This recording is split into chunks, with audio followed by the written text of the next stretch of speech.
आज की इस यात्रा में हम लोग चलें तो जैसे मैंने आपसे कहा था कि अलग अलग महान पुरुषों का, अलग अलग संतों का, ऋषियों का, ज्ञानियों का, ध्यानियों का, सिद्धों का अपना एक लोक होता है। इस धरती पर भी रहते हैं तो एक अलग लोक बन जाता है उनका आभा मंडल, प्रभा मंडल। यहाँ तक कि जहाँ वो बैठते हैं वो भूमि भी तीर्थ बन जाती है। वो पीढ़ियाँ तर जाती हैं। जिस पीढ़ी में कोई एक व्यक्ति ईश्वर का भक्त बनकर ईश्वरीय कार्य करने लगता है, गांव, स्थान सब धन्य होने लगते हैं, भूमि तीर्थ बन जाती है। और जब हम ऐसे महान पुरुषों की देह इस धरती पर नहीं देखते तो भी उनका प्रकाश धरती पर आ रहा होता है। 300 साल पहले स्वामी चरणदास की एक शिष्या सहजोबाई छोटी सी आयु में भगवान की भक्ति की लगन लगी थी और न जाने कैसे छोटी सी आयु में ही अपने गुरु की शरण में पहुंची। गुरु ने विधि दी और उससे कहा कि बेटा जाओ और नाम जपो, और फिर अपनी कुटिया बनाकर ध्यान में बैठी और प्रभु की जो कृपा उस पर बरसी, जो उसके अंदर, क्योंकि ये कवित्व भी अपने आप उभरता है व्यक्ति के अंदर। भगवान पढ़ाता है जिनको। कबीर इतने पढ़े लिखे नहीं थे, लेकिन उनके कोर्स, उनके बोले गए वचनों पर अब पाठ्यक्रम है, उनके वचनों पर पीएचडी हो रही है। गुरु नानक देव के नाम पर यूनिवर्सिटी है। न जाने कितने लोग ज्ञानी हो रहे हैं। सहजों के हृदय के अंदर से उपजे हुए वचन बहुत अद्भुत रहे। उन्होंने जो नाम जप का रस लिया तो कहा, बैठे लेटे चालते खान पान व्यवहार जहां तहां सिमरन करें सहजो ही निहार। परमात्मा के नाम की लगन लग जाए, नाम जपने में आपको रुचि जाग जाए,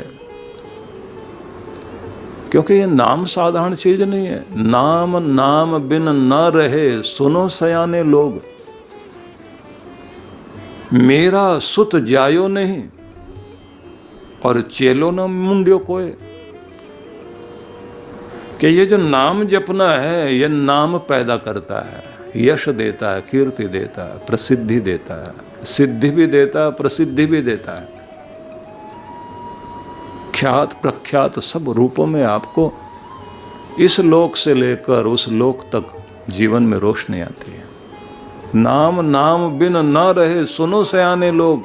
हे बुद्धिमानो सुनो, नाम जपना, उस ईश्वर का नाम जिह्वा पर बसा लेना साधारण नहीं है। नाम बिन न रहे सुनो सयाने लोग, मीरा सुत जायो नहीं, कोई संतान नहीं मीरा की, और चेलो ना मुंडियो कोई चेला भी नहीं बनाया, लेकिन मीरा का नाम है। मीरा का नाम इसी तरह से है, जैसे आप देखते हैं ना कि बालक ध्रुव की भक्ति से दिगंत कितना जागृत हुआ कि भारत के ऋषियों ने अटल भक्ति को, ध्रुव भक्ति को एक सितारे के साथ जोड़कर कहा कि वो ध्रुव तारा है। ब्रिटिश लोगों ने गांधी के नाम पर एक स्टार का नाम रखा, गांधी स्टार नाम रख दिया। लेकिन आप देखते हैं फिल्मों में काम करने वाले लोग, उनको लोग स्टार लेकिन स्टार हैं आपके संत जन, ये महान पुरुष जिनसे भारत की पहचान है। केवल राजस्थान की, मेवाड़ की मिट्टी ही उसी की पहचान मीरा से नहीं है, पूरे भारत की पहचान मीरा से है। सहजोबाई ने भी इसी तरह से आपके सामने जो संदेश दिया वो बहुत अद्भुत है। एक छोटी सी बच्ची आकर के अपने गुरु की शरण में और उसके बाद नाम लेकर के नाम जपने बैठी और अपनी आत्मा को इतना प्रदीप्त किया, इतना ज्योतिर्मय कर लिया, उसके प्रकाश से दिगंत चमकने लग गए। ऐसे लोगों के पास बैठने से हम उनके ओरा के साथ जुड़ने लग जाते हैं। लोहा चुंबक के साथ जुड़े, लोहा अपनी जगह ठोस बना हुआ है लेकिन चुंबक ने खींच लिया। लेकिन खींचने का प्रभाव ये होता है कि थोड़े समय के बाद हम लोग देखते हैं कि लोहे के अंदर भी चुंबकीय आकर्षण अपने आप उत्पन्न होने लगता है। छोटे मोटे लोहे को लोहा भी खींचने लग जाता है। फिर तो जो ये कहा गया है कि तुम नाम जपना सीखो, परमात्मा का नाम उच्चारण करना तुम्हें आ जाए, सुगंध घुल जाए, मिठास घुल जाए, जिसके प्रति बहुत लगाव होता है, जब उसका नाम जीभ पर आता है, जिह्वा उच्चारण करती है, तो आप अंदर से प्रेम से भर जाते हैं। और दुश्मन का नाम याद आ जाए तो कड़वाहट भर जाती है अंदर तक। शक्ल नहीं देखना चाहते आप, चेहरा नहीं देखना चाहते उसका। वो शहर अच्छा नहीं लगेगा आपको जहां आपका दुश्मन बसता हो, और जहां आपका प्यारा बसता है उस शहर के समाचार भी देखना चाहोगे। किसी की बेटी, किसी का बेटा,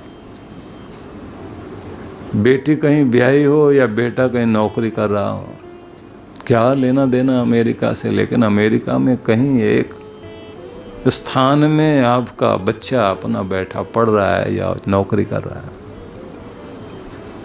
वहाँ बर्फ गिर गई तो इनको समाचार पता है यहाँ बैठे हुए। आज बाढ़ आ गई न्यूयॉर्क में, न्यू जर्सी में बाढ़ आ गई, वो बैठे बैठे लोग यहाँ के समाचार यहाँ बैठे बैठे देख रहे हैं। देखना, जरा फ़ोन करना, पूछना वहाँ क्या हाल है, क्योंकि मेरा अपना कोई वहाँ जुड़ा है, उस जमीन के प्रति प्यार जाग जाता है। जब आपके हृदय में परमात्मा के प्रति प्रेम होता है और उसके नाम को जपने लग जाते हैं तो मिठास से भर जाते हैं आप। तो सहजो जो कह रही है, अद्भुत संदेश है उनका। बैठे, लेटे, चालते, कि तुम चाहे बैठे हुए हो, लेटे हुए हो, चल रहे हो, खान पान व्यवहार, मैं बड़ा आश्चर्यचकित होता हूँ। हम लोग वेदों के विषय में बोलते हैं, उपनिषदों पर बोलते हैं, गीता रामायण पर बोलते हैं, सूत्र ग्रंथों पर बोलते हैं, नीति ग्रंथों पर बोलते हैं। उन सबको पढ़ने के साथ जब हम लोग एक सामान्य सी भाषा जब इन संत पुरुषों की देखते हैं, ऐसा लगता है साधारण सी भाषा है, पर इतना बड़ा संदेश। उठते बैठते, खाते पीते, सोते जागते, तुम्हारा ध्यान अपने प्यारे में रहता है, जहाँ तुम्हारा बहुत प्रेम होता है, और वैसे दुश्मन के नाम के साथ भी रहता है, वही याद आता है। दुश्मनी चल रही हो किसी से, खाते खाते भी ध्यान उसी का आता है। आप छोड़ के शहर को दूसरे शहर में चले जाइए, पूरी भीड़ दिखाई देगी, सबसे पहले उसी का चेहरा सामने आएगा जो आपका दुश्मन है। और आप हाथ जोड़ेंगे, अब तो पीछा छोड़, मैं यहाँ तक चला आया, 1000 किलोमीटर पर आ गया हूँ। बैर भी उसी तरह से प्रभावित करता है और प्रेम भी प्रभावित करता है। लेकिन कहते हैं कि तुम्हारा प्यार अपने परमात्मा से हो जाए। और ऐसे नहीं, सोचो तो सही कि इन श्वासों को, प्राणों का प्राण जो है, श्वासों को भी जो गति देता है, हृदय को जो धड़काता है, आंखों में जो ज्योति बनकर बैठा है, जिसके कारण इस धरती पर हम हैं, जो फूल खिला रहा है, नदियों को बहा रहा है, इन सुंदर वनों को, झरनों को जिसने निर्माण किया। और मजे की बात तो यह है,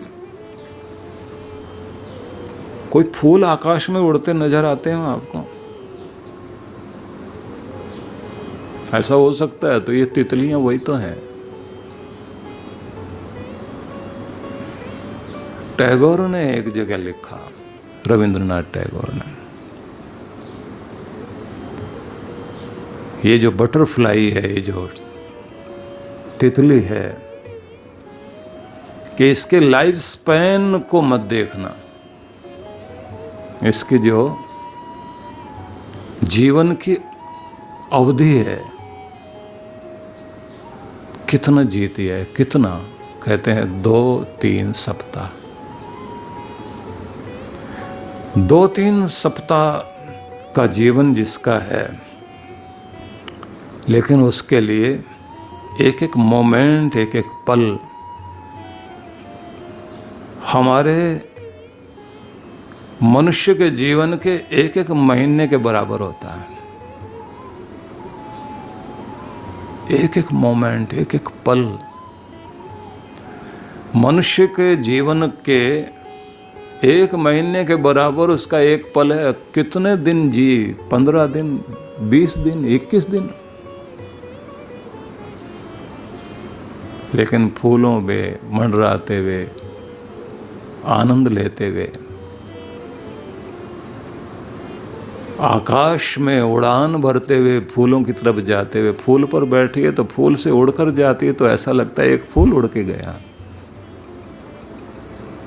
कितनी आनंदित है। तो उनका एक संदेश टैगोर का कि जिंदगी छोटी है या बड़ी है, तुम पलों में जीते हो या महीनों में जीते हो या वर्षों में जीते हो, इसकी कोई वैल्यू नहीं है। लेकिन जिंदगी हो तो ऐसी, एक एक पल का आनंद लेकर के अगर आप जी रहे हैं तो आपको जीना आ गया।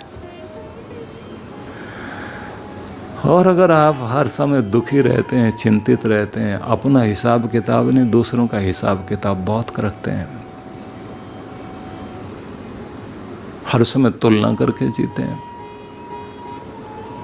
तो आपकी जिंदगी में हर पल पीड़ा ही पीड़ा है। क्योंकि हम लोगों को जिंदगी तो मिली है लेकिन जीना नहीं आया। तो पहले तो ये बात ध्यान रख लीजिए, परमात्मा के प्रति प्रेम रहे, उसका नाम जपें, लेकिन क्यों? जरूरत क्या है? क्योंकि आदमी तो हर बार इसी बात को सोचता है कि कुछ करें तो फायदा बताओ पहले। इस संसार में जितना जितना आप उलझते जाते हैं, दुनिया से जुड़ते जाते हैं, दुनिया का तनाव, दुनिया की चिंता, दुनिया का दबाव, दुनिया की चालाकी, दुनिया का छल फरेब, ये सब की धूल आपके चित्त पर पड़ते पड़ते आपके चित्त को कलुषित करने के साथ साथ आपकी जिंदगी के अंदर तनाव, अशांति, डर और संशय को उत्पन्न कर देती है। बड़ी बड़ी गाड़ियों में, बड़े बड़े घरों में बैठकर भी लोग दुखी हैं, डिप्रेशन के शिकार हैं, चिंता नहीं जा रही। और जितना जितना आदमी उलझता जाएगा और ये दिखावे की जिंदगी जीता जाएगा, कृत्रिमता की जिंदगी जिएगा, बनावट की जिंदगी जिएगा, उतना उतना अशांत भी रहेगा।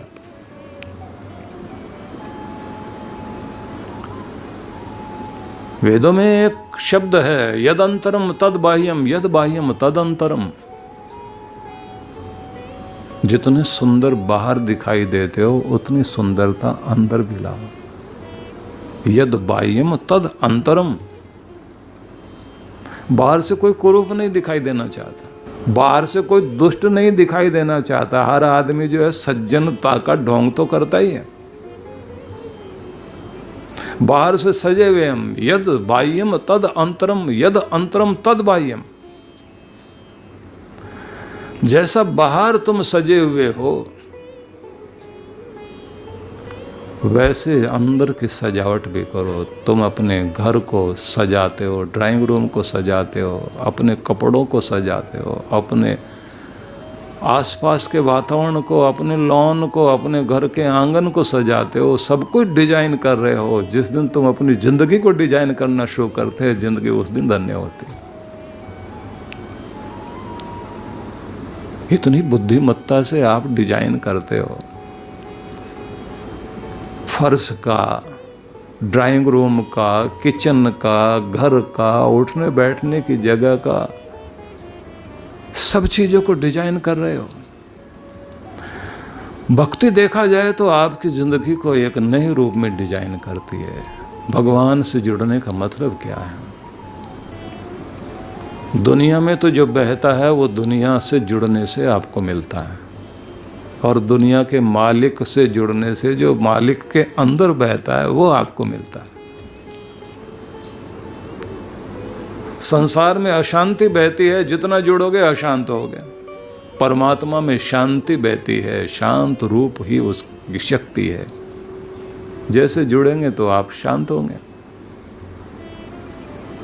सच्चिदानंद स्वरूप परमेश्वर में, क्योंकि वह आनंद घन है, आनंद स्वरूप है, तो जैसे जैसे आप उससे जुड़ेंगे तो आप भी आनंदित होने लग जाते हैं, शांत होते हैं, स्थिर होते हैं। जितने भी लोग संसार में कुछ दिव्यता से युक्त हुए, उनकी सबसे बड़ी बात थी ईश्वर प्रेमी थे, भक्ति करने वाले थे। दुनिया में इस समय हम देखते हैं कि 790 करोड़ के लगभग दुनिया इस समय हो चुकी है, और 300 के लगभग मत पंथ संप्रदाय धरती पर हैं। लेकिन प्रार्थना सब जगह है, सभी मत पंथ संप्रदाय में प्रार्थना है। क्यों करते हैं?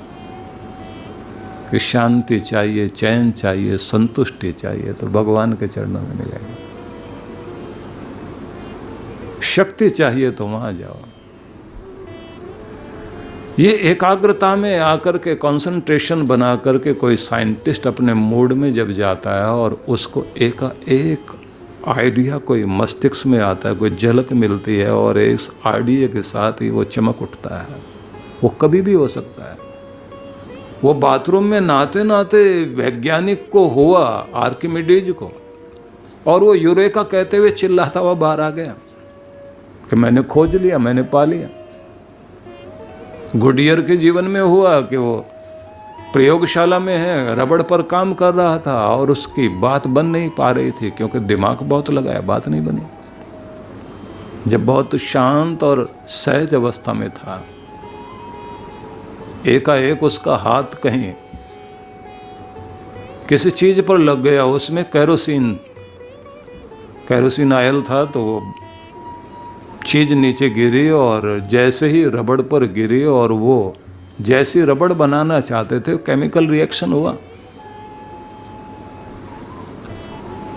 और उसके बाद जो ये हम देखते हैं, टायर से लेके और रबड़ पर जो तरह तरह के प्रयोग हुए धरती पर, मनुष्य को जिंदगी को आसान बनाने के लिए, वो शक्ति कुछ अलग ही है कि जो आप जैसे अपने शांत और एकाग्र भाव में बैठे होते हैं। गुस्ताव एफिल इतना बड़ा आर्किटेक्ट, फ्रांस को उसने एक नया डिजाइन दिया, तो अपने मूड में बैठा हुआ है, शांत है, एकाग्र है, सहज है, और एकाएक उसको चीज कौंधी और कागज पर फिर बनाता है कुछ। पहले नक्शा मस्तिष्क में आता है, उसके बाद कागज पर आता है, फिर धरती पर उतरता है। आप संसार के 7 महान आश्चर्यों में आप जो है एफिल टावर का नाम देखते हैं। आप ये सोचिए कि परमात्मा से जुड़ने का मतलब क्या है? आपकी एकाग्रता बन जाए, आपके मस्तिष्क में शांति आ जाए, आप अपने स्वरूप में आ जाएं, अपने आपे में आ जाएं, तो जो आइडियाज आते हैं आपको, कुछ कौंधता है आपके अंदर, किसी संगीतकार को एक ट्यून सूझती है, किसी कलाकार की कला जागृत होती है, और कोई बैठा हुआ पेंटर चित्रकार, उसको कोई नया आइडिया आता है कि अब मैं ये पेंटिंग करूँगा। ऋषियों के अंदर मंत्र उतरते हैं। भारत ने जो संसार को दिया वो यही विधि दी, जो यहाँ भारद्वाज नाम के ऋषि हमारे, जिन्होंने बृहद विमान शास्त्र लिखा, आर्यभट्ट का नाम हम लोग लेते हैं। ये लोग समाधि में बैठ कर के जो कुछ परमात्मा से पा रहे थे उसको कागज पर उतार रहे थे। तो कौन पढ़ा रहा था उनको? भगवान पढ़ाता है। जब आप उससे जुड़ जाते हैं तो नाम नाम बिन ना रहे, ये तो आपको कीर्ति देता ही है। इसलिए मैं निवेदन करना चाहता हूँ कि जब सहजों ने ये कहा, बैठे लेटे चालते खान पान व्यवहार, उठते बैठते सोते जागते चलते फिरते व्यवहार करते भी तुम्हारे अंदर नाम चलता रहे। एक छोटी सी सिमरनी 27 मनकों की अपने हाथ में पहन लीजिए। जब आप खाली होते हैं निकालिए और आप उंगलियां चला रहे हैं, क्योंकि पूरी माला के लिए तो गोमुखी में रख करके आपको आसन पर बैठ करके उसको पहले पवित्र करना पड़ेगा। माला का अपना संस्कार आवश्यक माना जाता है ना। माला आप लें, जब नाम जपना हो तो क्या करोगे? आप माला ले करके उसका जो सुमेरु वाला भाग है, जो मोटे वाला मन का है, उसमें 2 बूंद पानी डालिए, और डालने के बाद में दोनों हाथ में उस माला को पकड़ करके उस मालिक को याद करना, परमात्मा को याद करना। ये सीढ़ी है, ये माला तुझ तक पहुंचने के लिए। और फिर उस माला को लेकर के सबसे पहले ये जो आपका आज्ञा चक्र है, तिलक वाला भाग है, यहाँ पर माथे पर लगाया जाता, फिर दाईं आँख में, फिर बाईं आँख में, फिर कंठ में, फिर अपनी गोमुखी में रख करके हृदय वाले भाग में, फिर ये 2 जो मृगी मुद्रा बना करके 2 उंगलियां हैं ना, इनके बीच में ले करके और फिर अंगूठे से मन का चलाते चलिए। और ये ध्यान रखना, जिह्वा पर नाम चल रहा है, उंगलियां चल रही हैं, लेकिन ध्यान एकाग्र रहे। ये जो कहा, जहां तहां सिमरन करो, जहां जहां मौका मिले सिमरन करना है। लेकिन एक बात उसने कही है, सामान्य सा दुआ है उनका, सहजो हिये निहार, हृदय में अनुभव करते हुए नाम जपना। हृदय जुड़ जाए भगवान के नाम में।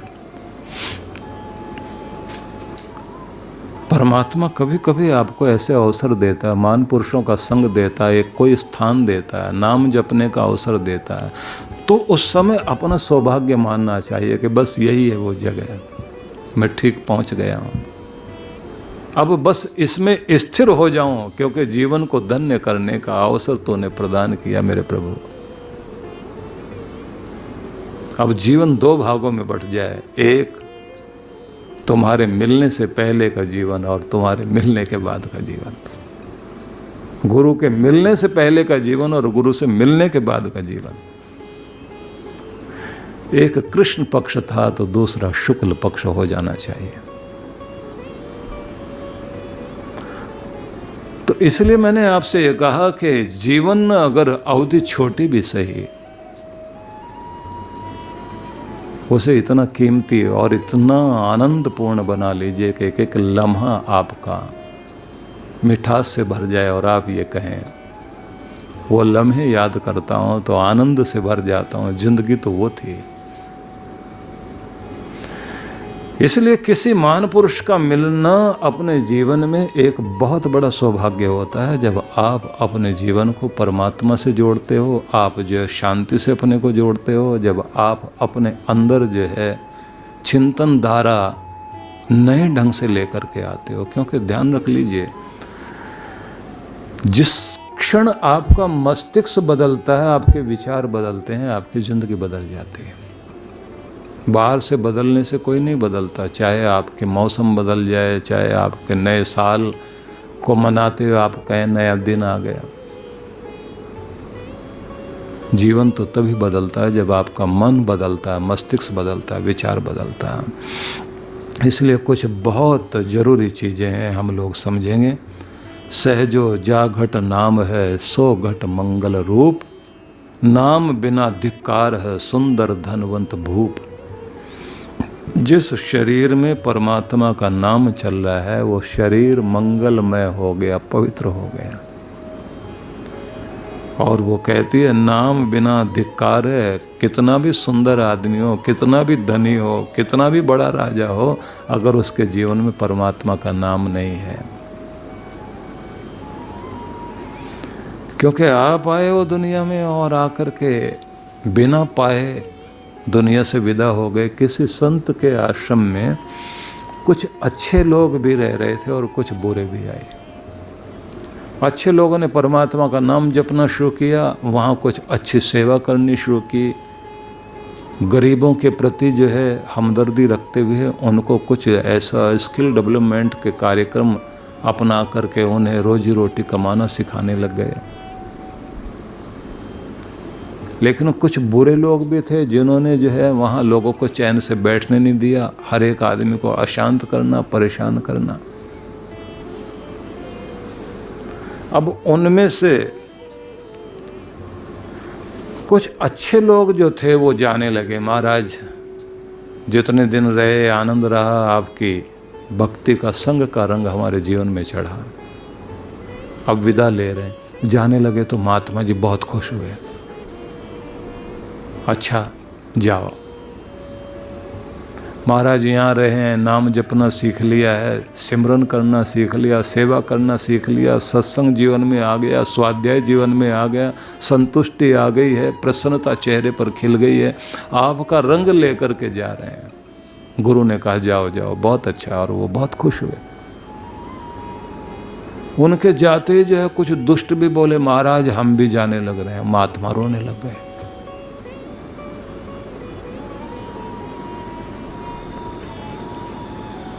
नहीं महाराज आप रो नहीं, जाना तो हमें पड़ेगा। जब वो चले गए तो भी ये रोते रहे।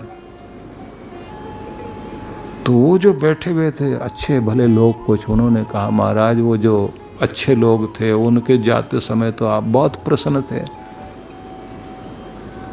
और ये बुरा आदमी गया, हम लोग तो भगवान से कह रहे थे कि आज तूने सुनी है प्रार्थना, इतने दिनों से तो सुनी नहीं, और आप उनको देख के रो रहे हो। उन्होंने कहा वो जो गए थे ना भले लोग जिनको तुम कहते हो, वो झोलियां भर के जा रहे थे और धरती को सुगंधित करने के लिए जा रहे थे, तो मैं उनसे खुश होकर कह रहा था जाओ। लेकिन ये जो गए हैं ये खाली झोली लेकर गए हैं। कड़वाहट के कांटे यहाँ भी बोते रहे, अब वहां जाकर के बोएंगे, इसलिए आंखों में आंसू आ गए कि तुम खाली जा रहे हो, यहां आकर के भी खाली जा रहे हो। इसलिए ये निवेदन करना चाहता हूं, जीवन बहुत बड़ा तो नहीं है, जितना भी है इसे कीमती बनाइए, क्योंकि उम्र ढल रही है, श्वास की पूंजी घट रही है।